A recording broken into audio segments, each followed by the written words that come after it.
I've had to release my bobbin from underneath because this stopped going through, and all I've had to do is release the threads. This sometimes happens when you're sewing, and if it does, just release it, cut everything back and start again. So that's my knot out there. It's nice and clear. My thread's here, and I'll just pop the bobbin back in and start that little section again. So if I hold that thread there, and what happens is that as you sew, the thread goes round and catches. Well, sometimes when you sew, for whatever reason, maybe I pushed down too much, it just gets caught on this side of the bobbin and goes underneath, and then it won't release, which means your sewing machine gets bound up. So just remember that, release it and then start again. No harm done.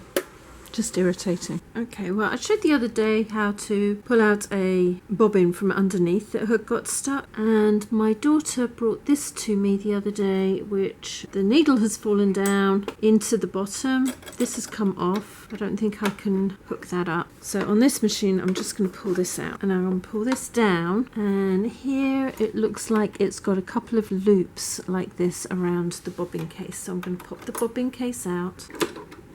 And just usually moving the needle up and down, she has really wrecked this, has pulled it out. So cut this out. It was a similar problem that I had with mine. For whatever reason, this was going down, and I should imagine that having pulled all of this out, it will work again.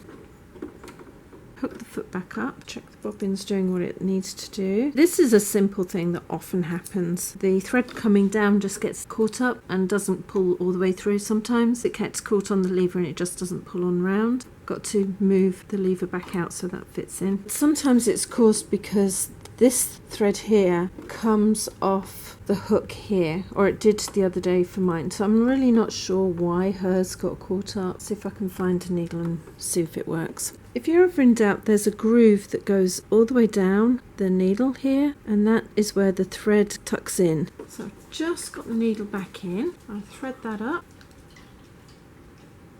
like that, and I'm going to just go down. I'm going to catch this piece of thread here and pull it up. So I'm going to see if I can finish up this seam that she was sewing here. There's a bunch of stuff on here.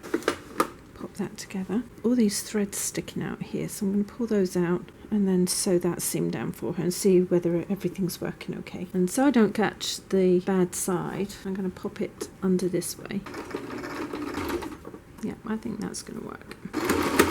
I'll check my stitches in a minute, make sure it's doing what it needs to do. Yep, it's done. If your needle ever gets stuck down, just wriggle it up and down until you can pull the threads out. Little bounces like that, and most of it should come out. And then cut away from the bobbin underneath. That's how you do it with this machine, and I showed you earlier how to do it with a machine with a top-loading bobbin. Oh, botherations, I can't see. It should go in.